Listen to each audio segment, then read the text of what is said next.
let's all give Alec a Awesome. all right. Awesome. Thank you.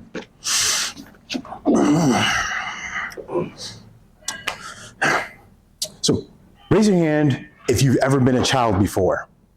All right, good. Everybody in the room. And at some point, I'm assuming you were all 10 years old.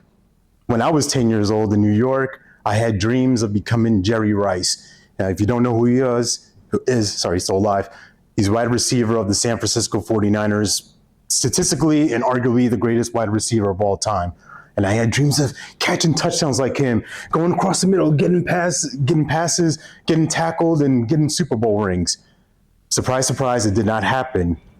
But as we fast forward through time, my son, AJ, is now 10 years old. And he has dreams of becoming a professional soccer player. If you don't know me already, I'm a bit of an intense person. When it comes to sports, I'm a rah-rah guy. I'm the dad on the sidelines. Come on, you can do it. Let's go. Earlier this year, through one of our football clubs that he was a part of, he's been a recreational player since he was 7 years old. He tried out for a higher level this time, a more competitive division. He showed up to the practices, he's kicking goals, he was making passes. To me, it looked like he had everything. He should have been selected. A few days later, I get an email. Thank you for practicing. Thank you for trying out. But we regret to inform you that AJ has not been selected. So I had to break the news to him. AJ, they didn't pick you this time, buddy. Sorry. What did I do wrong? What did I mess up? You didn't mess up anything. I have some ideas on what we can work on. Because as I was watching him, like I said, he was scoring goals, he's doing all the things right. But I also noticed some areas where he can improve, where I could see where the coaches would say, hey, he's not really a good fit for us, he's not a team player, he's a bit of a ball hog. Surprise, surprise. So during the summer, I created a game with him. I took a die, like dice, and I would throw it on the ground. 1, 2, 3, 4, 5, or 6. And I said, if it lands on 6, we have to do 6 passes, back and forth, then you can take a shot. He loved it. He started getting better, and we found a different league that we could try out for. Similar competitive level, right?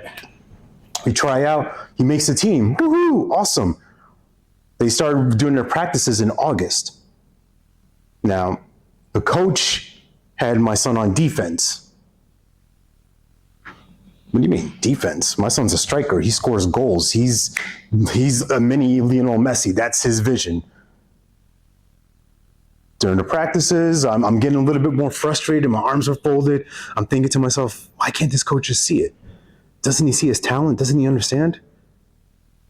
A few weeks ago, we had our first game, and the coach puts my son in on offense, so he's center forward. So he's striking, he's going after the ball, he's attacking. The team won 4-1, and my son scores 2 goals. Okay. Following week, I'm standing by the gate, just watching the team practice. Coach comes up to me, wow, he's pretty good. In the back of my mind, like, yeah, dummy, of course he is. He's my son. But being respectful, I said, it's okay, because you just didn't know him, and he had to show you who he was. That following game, my son's the captain of the team for the first week. He scores another goal, they win. This past weekend, they just lost their first game, but he scores another goal. So he's got 4 goals in 3 games. And I thought to myself, isn't that interesting? How at one point he was going to be placed in this position because this coach didn't see it, he didn't get it. He already had 9 players from the previous year returning, so he's got his squad already made up in his mind, and kind of excluded my son. But what AJ did was show him. He showed improved. And he created an insight for me.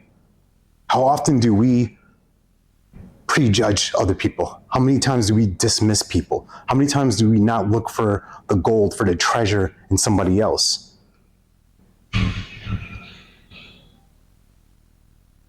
Now, it's one game, it's 1 week, it's one practice, it's a 10-year-old division.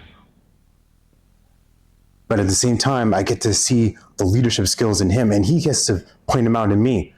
What he showed me was, Dad, you got to be creative, because the way that I grew up, I played tackle football. So I respond to coaches that kind of get in your face, that grab you by the face mask, metaphorically and physically sometimes, shake you up, come on, get it after it. And I love that. I respond to that.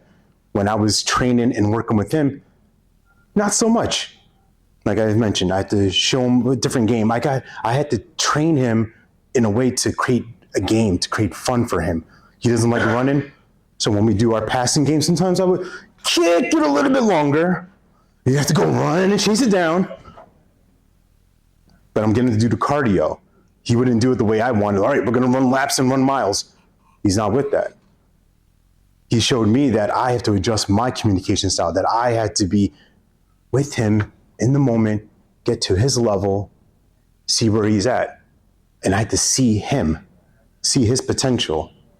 So I ask you, Toastmasters, where can you see potential in other people? Where can you see the gold? Where can you go for the gold, for the gems that other people have to bring to the table? We do it here on a bi-weekly basis, but what about in your career? What about in your community? Can you go for the gold and bring out the best in others? Mr. Toastmaster, thank you. Thank you. Thank you.